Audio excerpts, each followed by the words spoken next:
two good friends of mine, Kayla and Carla. How are you doing? Good, doing real good. So let's get right to it. Tell me how the stroke happened and how you got to the hospital. Well, Kayla doesn't remember a lot about that. Kayla's accident, she was involved in a motor vehicle accident on August the 18th of 2015. She was hit on a very rural country road in Missouri, head on by a lady who the highway patrol estimated was going 60 to 65 miles an hour when she hit her. She was trapped upside down in the vehicle for over an hour before they were finally able to extricate her. She suffered a traumatic brain injury, 13 broken bones, massive internal injuries, and while she was upside down, the seatbelt began to compress her carotid and caused what they call an internal dissection of the carotid, which made a clot go to her brain and caused her first stroke.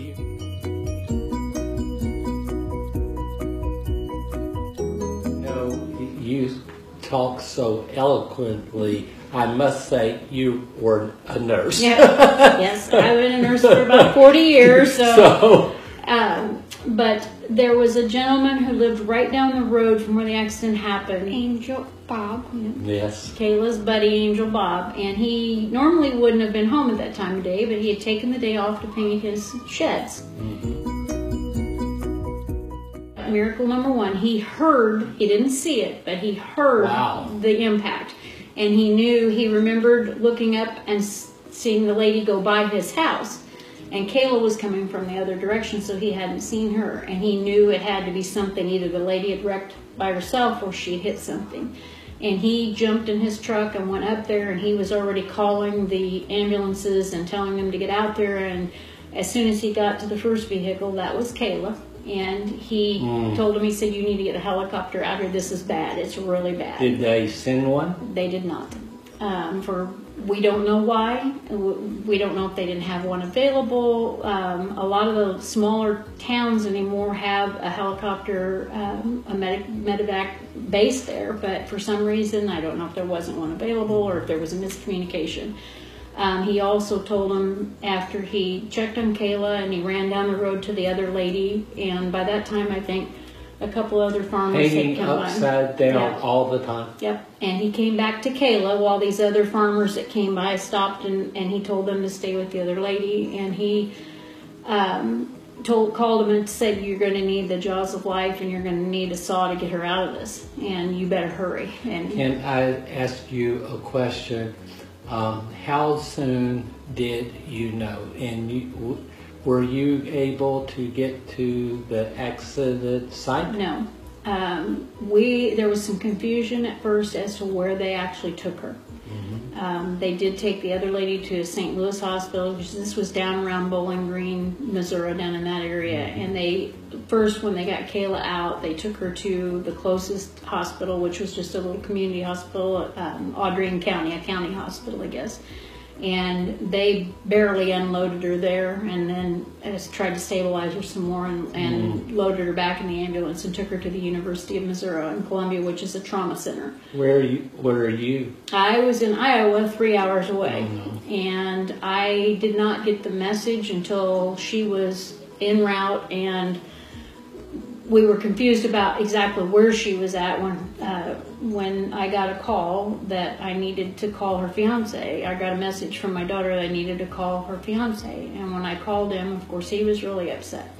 And I said, "What's going on?" And he said, "She's been in a bad wreck, but nobody will tell me anything because they weren't married. They wouldn't give him any information." He went to the hospital at Mexico. They wouldn't really tell him anything. And finally, they did tell him they had taken her on to the University of Missouri. And by that time, he told me we'd gotten a hold of two of the girls, her sisters, that were up in Iowa at the state fair. One of her other sister was in Memphis, Missouri. So we're all at least 2.5 to 3 hours away from her.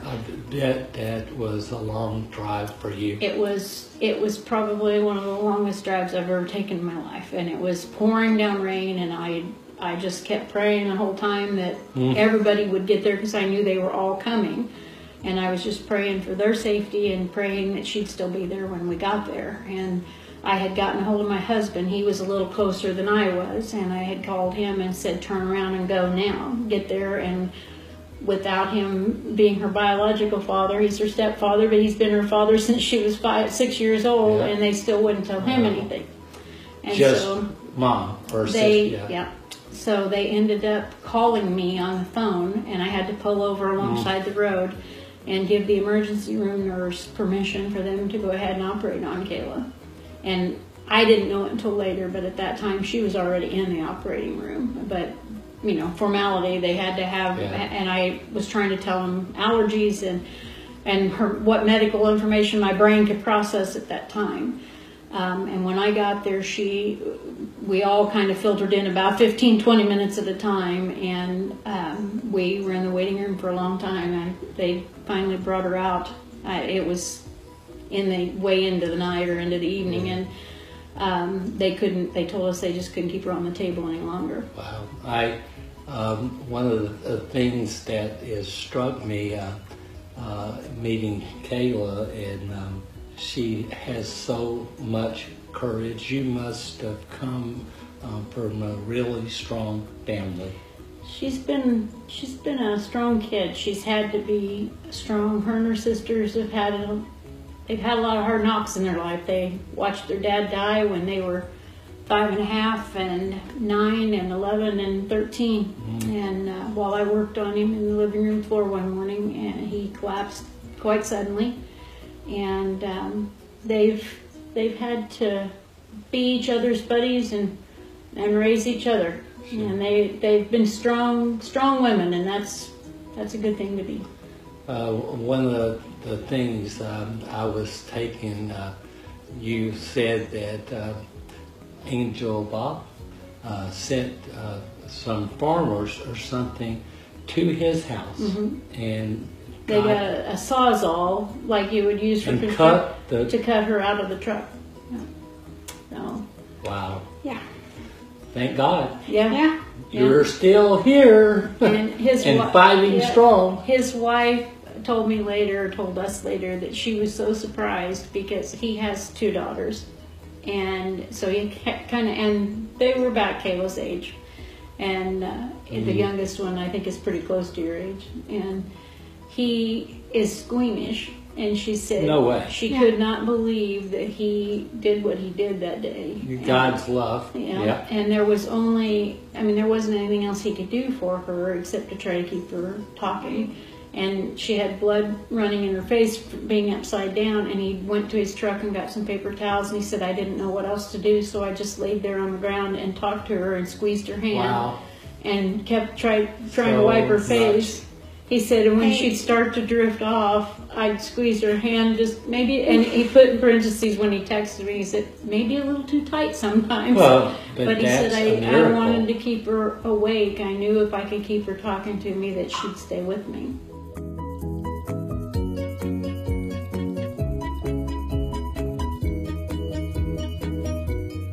And what, tell me the story about Angel Bob. And you said that he went to sent some people to his house. They got a sawzall out of his shop, and that's what they used to cut her out with. There was very little left of the truck, and except for where Kayla was, the engine, the fire had come through the firewall, everything was on top of her. She had 13 broken bones. She had massive internal injuries, and she had the stroke at the scene. Her femur was broken and completely displaced. She had what they call bracing injuries, what the trauma doctors call bracing injuries, which were pretty much the left side, which indicated that she had seen the accident coming and braced for it. We didn't discover until that night, or later on that night I think it was, that her head had actually she had like a 9-inch cut on the back of her head from here to here, where we think she went through the window. She was in a little Ford Ranger truck, so her head was right up against the back window. And my husband was actually in Macon, Missouri, which is a little bit north of Columbia. And he had been at a meeting, and my oldest daughter was at her home because she was getting ready, or at work, she was getting ready to have another child, and she was the director of special ed at that time, so she was getting ready for school to start, because this was the 18th of August when this happened. And it was a kind of a comedy of errors getting everybody notified.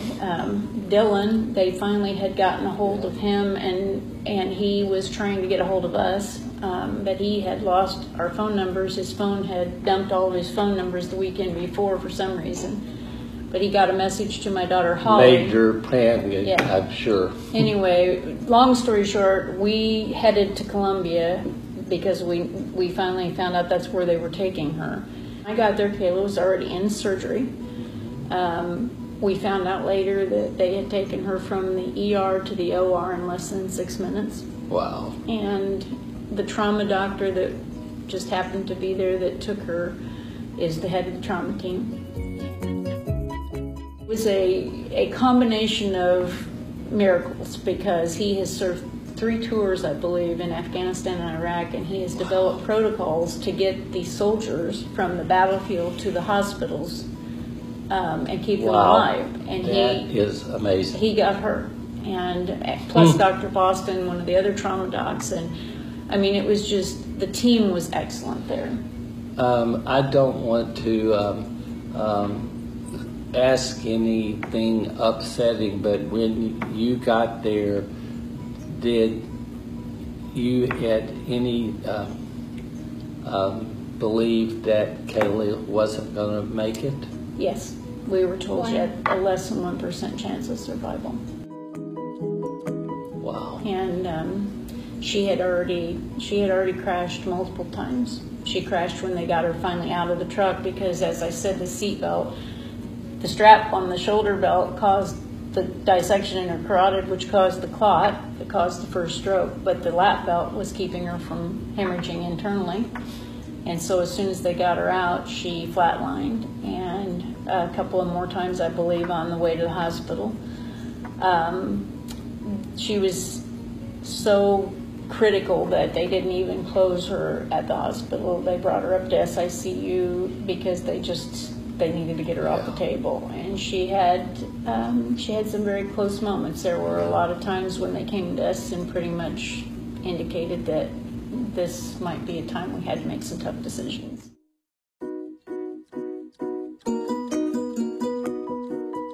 And I told them after the brain surgery, and her sisters were standing right there, and that was 2 days after the accident when she had the second stroke and had to have the craniotomy, and they were pretty much, the doctor just kept saying, she's very sick and her brain is very sick, and I just don't think this is going to be a good outcome. And I said, you know, she's tough, and yes, he is. She's a survivor.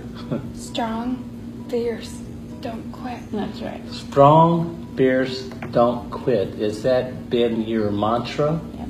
Strong, fierce, She's don't got a T-shirt quit. that says that she wears to therapy on when she needs a little love boost. It. That is amazing. So, Kayla, can I ask you a question? Where do you get all this courage? 36 surgeries, optimistic, determined to talk, and where do you get this courage? Most people would have given up. You didn't give up. I don't know. My mom. Oh. Your dad. Been there.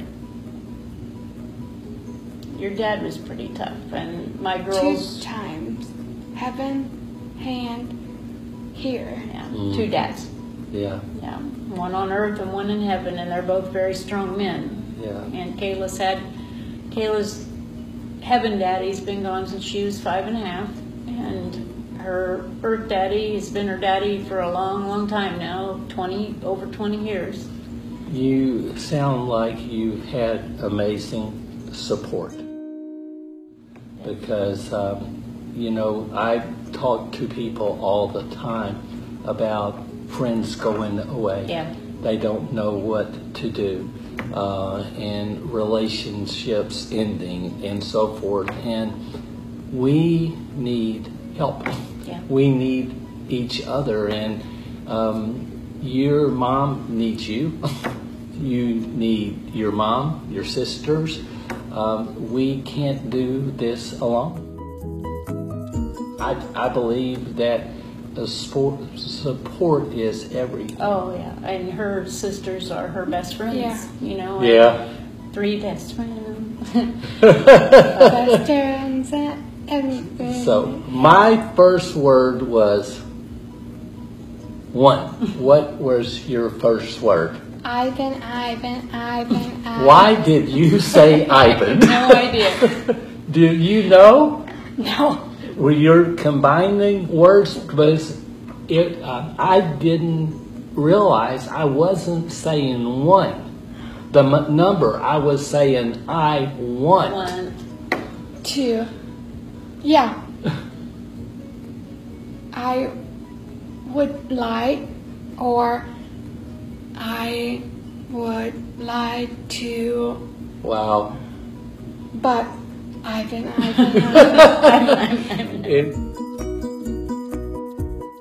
In my first word was, besides 1, was sock. And I called everybody and said, sock, sock, sock, sock, sock.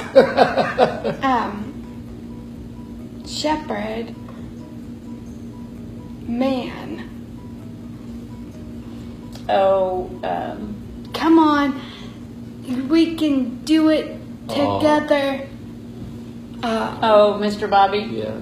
Yeah, there was a patient there. He was an older gentleman from Alabama. Really and encouraging. He was Kayla's Come cheerleader. on. Come on. Aw. He was a bigger gentleman, and he said, "Come on, Kayla. Oh, fat man like me can do it. You can do it." And he was showing her how to put her socks on, Yeah. one-handed, and how to get a T-shirt on. And yeah, Mr. Bobby was a wonderful cheerleader, wasn't he? Yeah. And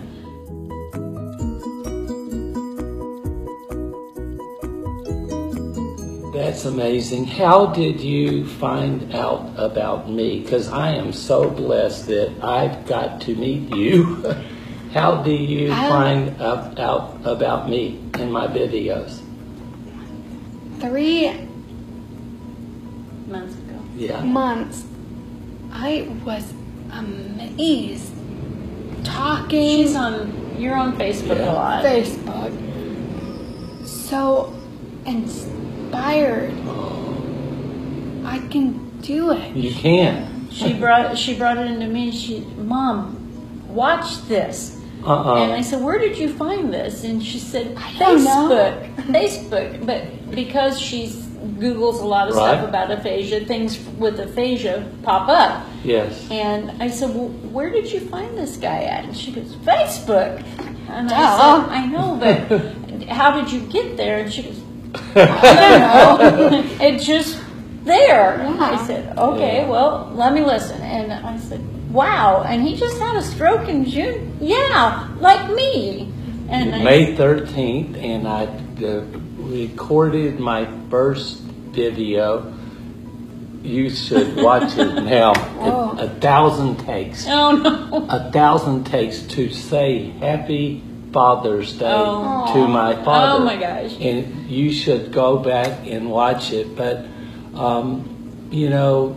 I believe we connected before we connected. I think so too. I think there's a reason that the two of you Yeah. come together, because you both are powers to be reckoned with.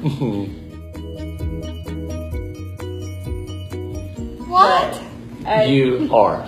You talk So about much more than me. the 1,000 takes. I am humbled by you. You're every day when I get up, I think, Kayla has been through so much. I can do this. I can put a smile on my face and record another video. And I've been, sometimes I don't feel like it, I'm here alone, and sometimes I get sad. Yeah. You have to admit it. Grieving is a good thing. Oh, yeah. You have to grieve. Yeah. I didn't let myself grieve, and it was a bad thing. Yeah. All came crashing down on me months later. Yep. No, that happened years later. Yeah. So, just recently, but I 2 think, weeks. yeah. But before that, I mean, this summer has been tough for her, and she's powered through it, and she knows that she needs. I believe, I say this all the time, your best days are yet to come. I believe that. I believe that. I believe you're going to do something amazing, and go out and have a really good, productive life. And but one thing, how do you get yourself back up when you're depressed or sad or lonely? How do you have the desire to go again? Crazy sisters.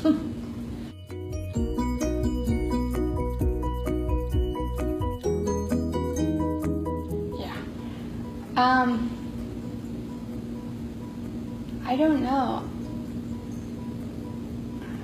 What did you tell me just recently when we were driving down here? Do you remember what you told me? Strong. Fierce. Don't quit. Don't quit. But why? Do you remember? Because quitting's not an option. I recorded my first video. I said the following thing. A lot it takes. I said, quitting is easy, but living with it is not. No. And if I quit, I wouldn't be a great representative of my family. Right. So I can't quit. I have 5 kids, 8 grandkids. And they need you. Yes. And her sisters and her dad and I and the rest of her family, she comes from a large family. Mm-hmm. And she's had so many of them rally around her. 12. Yeah, That's amazing. Her biological dad was one of 12 children, and they're all gone now, but 2 of his siblings. But with the cousins and the nieces and the nephews and there's just so many of them that are there for her, and she's got two big brothers, and just the strength of being able to pull them in around her, and I know that's what kept her going. Can I ask you a question? You were a nurse. You dealt with a lot of people. Yep. But how did you say goodbye 36 times and wait? How did you have the strength of courage to persevere and be there for your daughter? That's amazing. It wasn't easy, Yeah. and I just had to have faith Yeah. and turn it over to God Mm-hmm. that He was going to bring her back to me. He didn't take her that day for a reason, and she should have. She's not. Yeah, God's not done No. with you. And I guess. she's got some purpose. Such a sense of humor. She's got some purpose that she's going to serve, whether it's to help someone else with aphasia or down the road, something great. I have an idea. We may go on a speaking tour Well, there you go. together, the people I've met, and we could build a lot of hope in this world. Give up. Paul, when she saw your first video, she was probably at one of her lowest times. And she said, I can do this. I can do this. And I said, you can do that? Because she had talked about doing motivational speaking for agriculture when she was in Yes. college. And I said, well, that's kind of what your focus was to begin with, but you were going to go overseas and build farms and teach people how to feed themselves and feed their families. And they said, this is just a different way of helping people. If we could restore hope. Yes. And That's a you good restored thing. her hope. Aw. And then it's a trickle-down effect. And if she helps one person and that person Yes. helps one person, then, down the road, you've made such a difference in the world, both of you. And there's a reason you're both still here. Well, I firmly believe that. yeah. There's a reason you're both still here. Kayla, I want to say one thing to you. You changed my life. So many, I've lost everything I have because I can't speak. But I can. Yes. They told me I couldn't, but I can. That's it. I'm coming back. But it was all gone. Yeah. But meeting you, I said, why in the world would I not get up and try? This lady has been through so much more than I have. So much optimism. So thank you. Well, in 1981, Paul, when her dad broke his neck in a car wreck, and he was laying there, and he was paralyzed from the chest down at the beginning. And in 1981, there wasn't, in Kirksville, Missouri, wasn't a neurosurgeon. There wasn't all these fancy PET scans and MRIs and all that. I mean, MRIs were new then. And we literally were at the mercy of the orthopedic surgeon and physical therapist in a little bitty hospital. And they came in, and the resident said to him, Mr. Frederick, we've seen the fractures in your neck. The swelling's finally gone down, and we can see that there are fractures. And where it's broken, it's probably what you've got is probably what you're going to have to learn to live with. And he looked at him and he said, well, you're crazy. Expletive. He said, I don't know you from Adam, and you don't even know me. And he said, I'm laying here and I can't move nothing but my eyeballs. I ain't got no place to go but up. And he said, if you think I'm going to take your word for this is the way I'm going to be, you're sadly mistaken. And he said, I'll walk out of this place.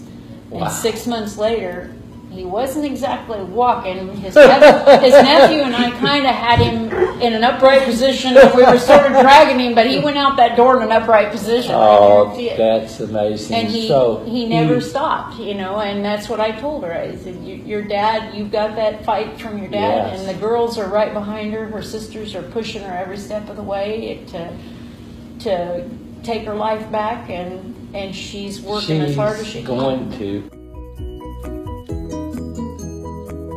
I am going to send you some stuff, and I believe it would help you. And I have one thing I'm going to get before you go, but I want you to know every day I think, okay, well, so many ways. I pray for you, and I believe you can't get up looking down. You have to go up looking up. And you have to have that faith and believe that God is good. God, Dad, and You. life. Life. Yeah. So thank you very much. Well, it's been a pleasure meeting you, Paul. Yeah. And Well, you have it's been, not the first thing. We're going to do a lot. You just can't. You can't believe the difference you've made in not just Kayla's life, but my life. And I see how far you've come and the determination you have, and it's contagious. A little bit overjoyed. No. So I carry myself in a positive level 10 way. Right. But that happened. Tell me more. Tell me more. But that's exactly because if you allow yourself to sink and if you allow yourself to get down there, sometimes you can make your way back. Yeah. But sometimes you can't. And You there's know? so many people out there, like we were talking about earlier, that can't get the help, that Yes. just need somebody to say, look at me. Happy and 36 surgeries and look at me.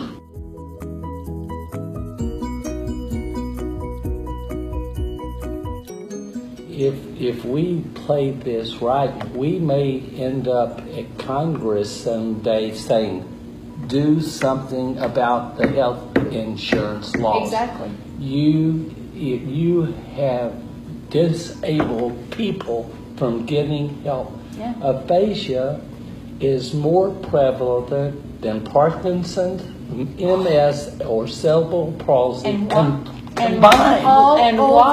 why isn't it something that's important? You know why? Because you can't see it. Exactly. And the neuroplasticity that they're finding Yes. out more and more about all the time. Her neurosurgeon was wonderful, and he left Columbia this spring, and he's actually moved back to Atlanta where his family is. But he would tell us, I can't tell you what's going to happen because I don't know.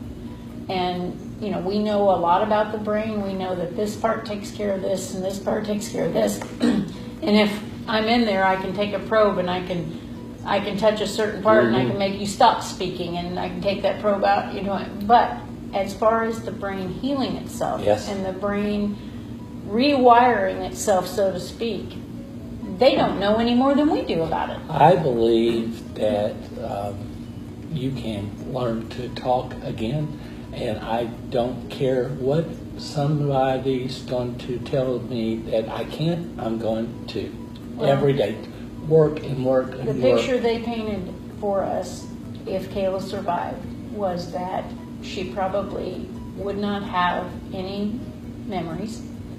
She probably would not be able to speak. If she did, it would just be gibberish. She wouldn't be able to she wouldn't be able to understand speech. It would be like a foreign language, what we were saying to her. Chinese. She probably would be, for the most part, blind and possibly not even be able to hear. I mean, and I know they have to tell you the worst. Oh, yeah. You know, and then you pray for the best.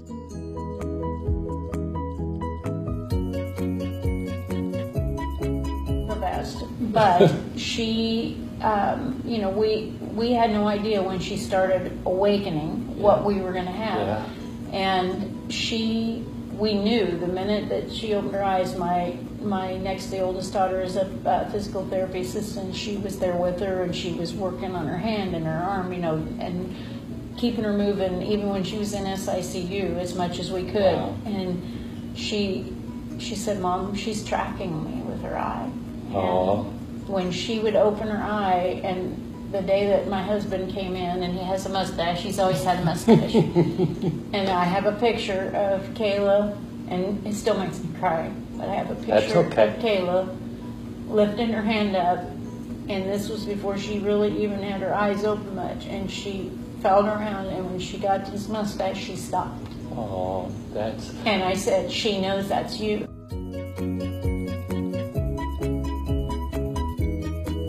You know, my mom, 85 years old, came down to Little Hospital before I was airlifted, and she was holding my hand. I couldn't say a word, and she looked at me and said, "Baby, don't go."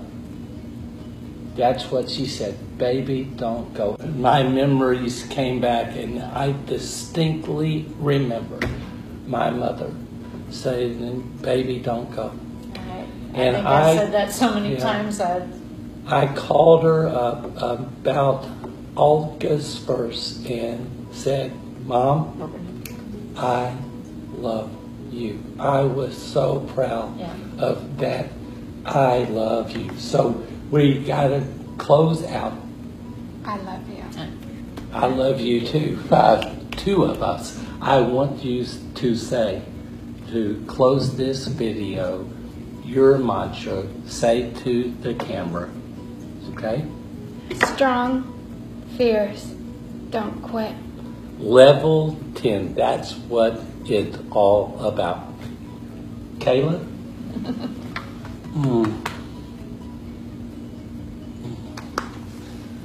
Godspeed. Godspeed to you. You too. Thank you for I love everything. You too. We love you too, Paul. You've just been